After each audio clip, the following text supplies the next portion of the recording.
भाई अगर वीडियोस पसंद आ रहा है तो प्लीज़ सब्सक्राइब कीजिएगा और वीडियो को पूरा पूरा देखिए, ठीक है। वीडियो पूरा पूरा जब देखिएगा तभी आपको ये समझ में आएगा कि मैं क्या पढ़ा रहा हूँ। ये आप थोड़ा शुरू में 2-4 सेकंड देख लीजिएगा, आपको समझ में ही नहीं आएगा मैं क्या पढ़ा रहा हूँ। वीडियोस को जब तक पूरा नहीं देखिएगा आपको इसका कोई फ़ायदा मिलने वाला नहीं है। पूरा देखिए और विदाउट स्किप किए आप वीडियोस को पूरा देखिए। हेलो एवरीवन, जय श्री कृष्ण, राधे राधे आप सभी का। आज के वीडियो में मैं एक नया टॉपिक लेकर आया हूँ जो कि जल्द ही होने वाले एग्ज़ाम जो है बिहार बोर्ड का 2025 में फाइनल एग्ज़ाम क्लास 10 वालों के लिए, उनके लिए ये बहुत आवश्यक है। इसलिए नए चीज़ों को मैं बता रहा हूँ। आज के वीडियोस में मैं आपको बताऊंगा संस्कृत में वाच्य परिवर्तन यानी वाच्य प्रकरण। वाच्य प्रकरण क्या है, ये हमेशा एग्ज़ाम में पूछे जाते हैं, ठीक है। तो आप लोग अगर थंबनेल देखे हैं और थंबनेल देखकर यहाँ आए हैं तो प्लीज़ वीडियो में स्थिर बनाए हुए रहें, ना कि बस ऐसे देखें और भाग जाए। वीडियो में स्थिरता बनाइए। आपको जितना आसानी से मैं समझा दूंगा शायद आप किसी वीडियो में समझ पाएंगे, ठीक है। तो वीडियो में अगर आ गए हैं तो प्लीज़ आप शांति से हमारे वीडियोस को देखिए, अवश्य ही समझ में आएगा 100%। तो देर ना करते हुए चलते आज के टॉपिक पे। चलिए बोर्ड पे, है कि नहीं। आज का टॉपिक है वाच्य परिवर्तन, वाच्य प्रकरण, सॉरी वाच्य प्रकरण।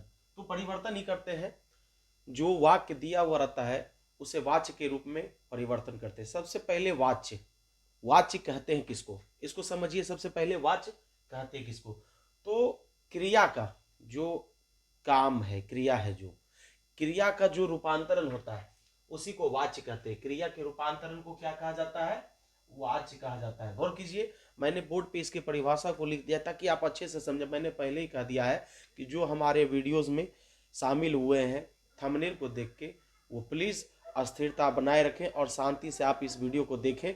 इसमें आपको आसानी से वाच्य प्रकरण समझ में आ जाएगा कि वाच्य प्रकरण है क्या, ठीक है। तो वाच्य कहते हैं किसको, क्रिया के रूपांतरण को, यानी क्रिया को जब चेंज किया जाता है तो उसी कहते हैं वाच्य कहते हैं।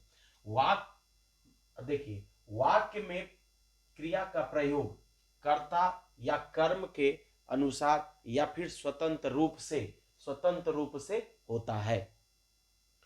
वाक्य में क्रिया का प्रयोग किस प्रकार से होता है, कर्ता या कर्म के अनुसार या फिर स्वतंत्र रूप से होता है क्रिया का प्रयोग, ठीक है।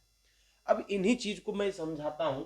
सबसे पहले आइए कि वाच्य जो होता है वो कितने प्रकार का वाच्य होता है, कितने प्रकार के वाच्य होते हैं, ठीक है। तो संस्कृत में वाच्य 3 प्रकार के होते हैं। संस्कृत में वाच्य कितने प्रकार के होते हैं, 3 प्रकार के। पहला है, देखिए मैंने 3 भागों में बांट दिया है।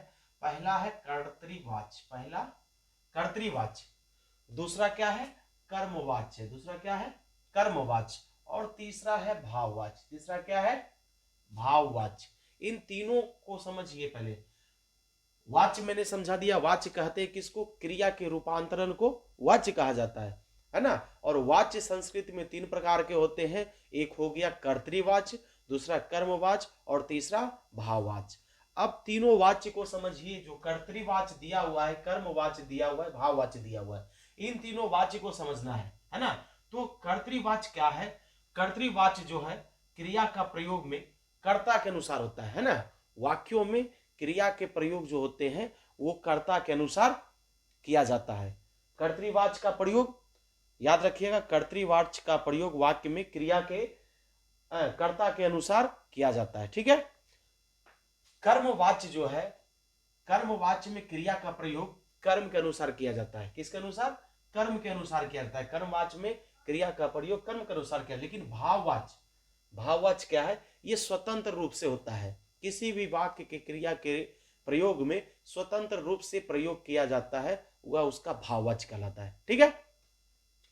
तो मैंने वही लिखा है कि कर्तृवाच्य जो है इसमें क्रिया का प्रयोग कर्ता के अनुसार होता है, ठीक है। आप अच्छे से समझिए, शॉर्ट में बताया मैंने लेकिन बेहतर ढंग से बताया है। मैंने बोला है कि आप अब अभी वीडियो में जुड़े हुए हैं तो वीडियो में जुड़े ही रहिए और वीडियो को स्किप ना कीजिए, तभी समझ में आएंगे। अगर स्किप कर दिए तो आपको कुछ नहीं समझ में आएगा।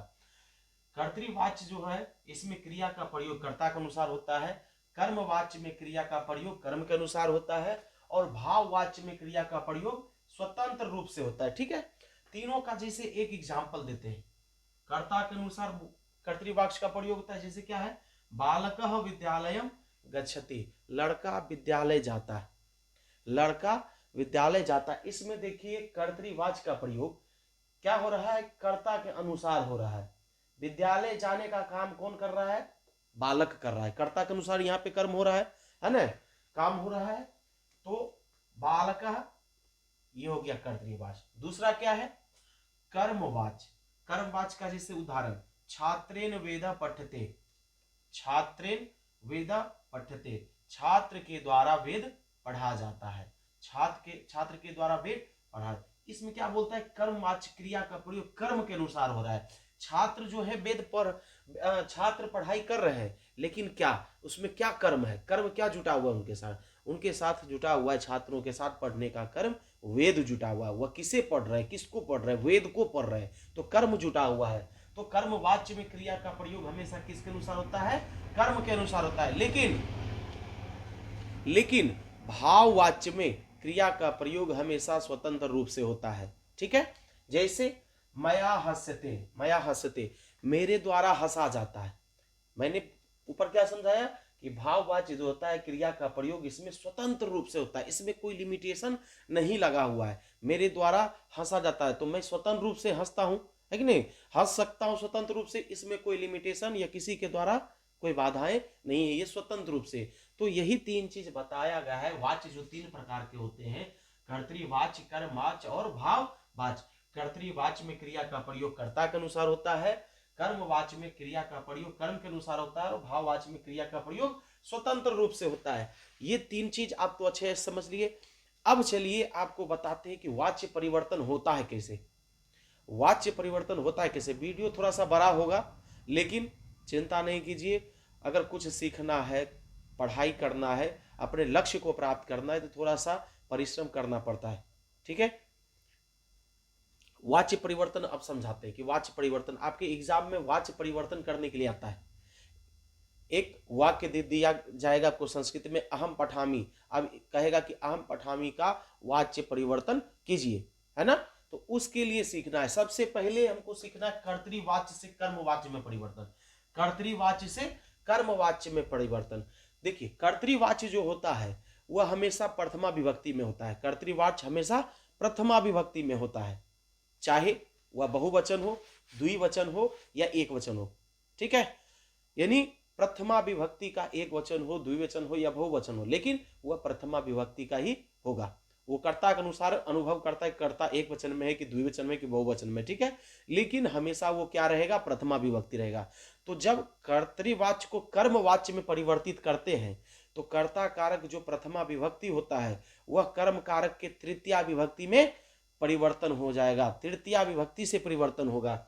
मैंने वही लिखा है, कर्तृवाच्य से कर्मवाच्य में जब परिवर्तन होगा तो देखिए क्या लिखा है कि कर्तृवाच्य के कर्ता में प्रथमा विभक्ति के स्थान पर जब चेंज करिएगा, वाच्य परिवर्तन कीजिएगा, तो कर्तृवाच्य में कर्ता में प्रथमा विभक्ति के स्थान पर आपको क्या करना है, कर्मवाच्य में तृतीया विभक्ति लगाना है। कौन सी विभक्ति, तृतीया विभक्ति लगाना है, ये समझिए। देखिए कर्ता में प्रथमा विभक्ति है तो उसको हटा के क्या करना है, कर्मवाच्य में तृतीया विभक्ति लगाना है। जैसे अहम देखिए दिया हुआ है, अहम का तृतीया विभक्ति क्या होता है, मया होता है। अहम का तृतीया विभक्ति क्या होता है, मया होता है। वयम दिया हुआ है, वयम का तृतीया विभक्ति क्या होता है, अस्माभि होता है। ठीक है, वयम का तृतीया विभक्ति, देखिए इसको अच्छे से याद कर लीजिएगा। अहम का तृतीया विभक्ति क्या होता है, मया होता है। वयम का तृतीया विभक्ति क्या होता है, अस्माभि होता है। त्वम का तृतीया विभक्ति क्या होता है, त्वया होता है। त्वम का तृतीया विभक्ति त्वया होता है। यूयम का तृतीया विभक्ति युष्माभि होता है। सह का तृतीया विभक्ति तेन होता है। सा का तृतीया विभक्ति तया होता है। ते का तृतीया विभक्ति तय होता है। उसी प्रकार ताह का तृतीया विभक्ति क्या होता है, ताभी होता है। बालकः का तृतीया विभक्ति आप जब बनाइएगा तो उसको जब कर्मवाच्य में परिवर्तित कीजिएगा तो बालका का तृतीया विभक्ति में बालकेन होगा, सीता का तृतीया विभक्ति में सीतिया होगा, है ना, बालिका का तृतीया विभक्ति बालकया होगा। ये रूल है। पहला रूल मैंने बताया है कि कर्तृवाच्य को जब कर्मवाच्य में परिवर्तित करेंगे तो कर्ता में जो प्रथमा विभक्ति रहेगा उसको कर्म के तृतीया विभक्ति में, कर्म में तृतीया विभक्ति में इसको बदल देना है, ठीक है, हमेशा याद रखिएगा। कर्तृवाच्य में कर्ता में प्रथमा विभक्ति के स्थान पर कर्मवाच्य में तृतीया विभक्ति होती है। मेरे भाई आपको समझ आता होगा, मैं ये आशा रखता हूं, क्योंकि मैंने कोई घुमा फिरा के बातें नहीं की है, आसान भाषा में आपको समझाया है। अच्छे से आप इसे देखिए, वीडियोस को स्किप मत कीजिएगा, क्योंकि स्किप जब कीजिएगा वीडियो आपको कुछ नहीं समझ में आएगा। पहली बात। दूसरी बात अब ये है, दूसरी बात कि आपको अगर समझ में आ रहा है, हमारी वीडियोस अच्छी लगती है, पढ़ाने का शैली अच्छा लगता है, तो प्लीज़ आप लाइक कीजिएगा, और कोई सजेशन देना है तो कमेंट कीजिएगा, नीचे कमेंट बॉक्सेस में कमेंट कीजिए, और वीडियोस को आप अपने दोस्तों में जिनको इन सब चीज़ों की ज़रूरत है, परीक्षा की तैयारी कर रहे हैं, उन लोगों में शेयर कीजिएगा, ठीक है। चलिए इसे अच्छे से समझिए, फिर इसके आगे मैं बताता हूँ। चलिए आगे बताते हैं। दूसरा रूल क्या है कि कर्तृवाच्य में, देखिए, कर्तृवाच्य के कर्म को, पहला वो था कर्ता कारक, प्रथमा में था कर्ता, और उसको कर्म में जब बदलते तो उसमें तृतीया विभक्ति हो जाती थी। अब क्या है कि कर्तृवाच्य के कर्म को द्वितीया के स्थान पर प्रथमा कर दिया जाता है। कौन सा विभक्ति कर दिया जाता है? द्वितीया जहां पे दिया रहेगा कर्म, वो उसको प्रथमा कर दिया जाता है, ठीक है। जैसे इसके कुछ उदाहरण मैंने दे रखा है, जैसे माम रहेगा तो उसको अहम में परिवर्तन कर देना है, अस्मान को वयम में परिवर्तन कर देना है, त्वाम को त्वम में, युष्मान को यूयम में, बालकम को बालकः में, ठीक है, लताम को लता में, वेदम को वेदम में, फलम को फलम में, बालिकाम को बालिका में। ये देखिए नपुंसक जो होता है प्रथमा और द्वितीय एक जैसा ही होता है ठीक है। तो ये चीजें आप मेन रूप से आप ये रूल तो याद रखिएगा ही रखिएगा, उसके साथ साथ आपको ये जो मैंने उदाहरण दिए हैं इसको हमेशा याद रखिएगा। एक मैंने कर्तृवाच्य में बताया था, कुछ उदाहरण दिया था कर्तृवाच्य में, दूसरा मैंने कर्मवाच्य में ये उदाहरण दिया है। आप इतना ही याद कर दीजिए, इसी में से परीक्षा में आपको आ जाएगा 100%, इससे बाहर आपको नहीं आने वाला। इसके बाद इसी चीज को बताने के लिए आपको, सर ये द्वितीय मैच कर रहा है कि नहीं कर रहा है, आप इसको देख लीजिएगा। देखिए ये द्वितीय विभक्ति है और ये प्रथमा है। अब इसमें देखिए क्या बोलता है कि कर्मवाच्य में क्रिया को कर्म के पुरुष और वचन के अनुसार कर दिया जाता है। जैसा ये पुरुष वचन रहेगा उसी के अनुसार वो भी पुरुष वचन में चेंज होता है, सिर्फ विभक्ति वो अलग रहता है। अगर ये बहुवचन है तो उसको भी बहुवचन में लिखेंगे, अगर ये एक वचन में है तो इसको भी एक वचन में लिखेंगे, ठीक है। जिस पुरुष में, प्रथम पुरुष, मध्यम पुरुष, उत्तम पुरुष, तीनों पुरुष में जिस पुरुष में है उसी पुरुष के अनुसार उसको भी चेंज कर दिया जाता है। ये रहा हमारा कर्तृवाच्य कर्मवाच्य का परिवर्तन। अब देखिए क्या है, इसी पे ज्यादातर परीक्षा में पूछे जाते हैं, ठीक है। विशेष वीडियो लंबा हो जाएगा, इसलिए मैं कुछ मेन चीजें बताकर वीडियो को समाप्त करूंगा, और बाकी जो मेन पॉइंट है, आज भी मेन ही पॉइंट है और कल भी 2 पार्ट में मैं ये वीडियो बनाऊंगा। कल मैं बताऊंगा इसके बारे में।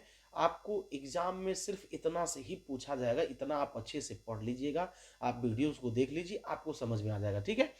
अब देखिए कुछ उदाहरण मैं देता हूं, क्रिया का परिवर्तन, आपको कैसे क्रिया का परिवर्तन करना है। ये रट्टा या तो आप रट्टा मार लीजिए या फिर वीडियो को लगातार देखते रहिएगा, आपके दिमाग में बैठ जाएगा। जैसे पठती को पठते, ये दोनों लट लकार ही है, कर्तृवाच्य लट लकार और कर्मवाच्य लट लकार में। पठती को पठते में बदलते हैं, ठीक है, पठती को पठती में बदलते हैं, भवती को भूयते में बदलते हैं, गच्छति को गम्यते में, पृच्छति को पृच्छते में, गायति को गीयते, रोचते को रुच्यते, लभते को लभ्यते, क्रीडति को क्रीड्यते, इन सब चीजों में इसको चेंज कर देते हैं, ठीक है।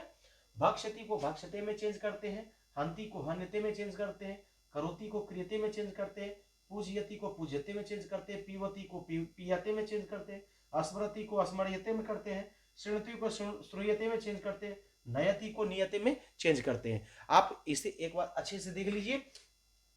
इससे बाहर कुछ और शब्द है, जितना भी जो अब इससे बाहर जो शब्द आएगा इसी से मिला जुला ये शब्द रहेगा, लेकिन इससे बाहर आपको एग्जाम में पूछेगा ही नहीं। इसलिए मैंने फ्रेश करके आपको ये चीजें बताया है। आज वाच्य प्रकरण मैंने आपको बताया है। वीडियोस को आप अच्छे से देख लीजिए, समझ लीजिए, और जिन विद्यार्थियों में जरूरत है आप उसको प्लीज सेंड कर दीजिएगा, वो इस वीडियोस को देख लेंगे, ताकि उसे आने वाले जो बिहार बोर्ड परीक्षा फाइनल एग्जाम में क्लास 10 का, उसे ये फायदा आ जाए। ठीक है, आज का वीडियो मैं यहीं पे समाप्त करता हूं।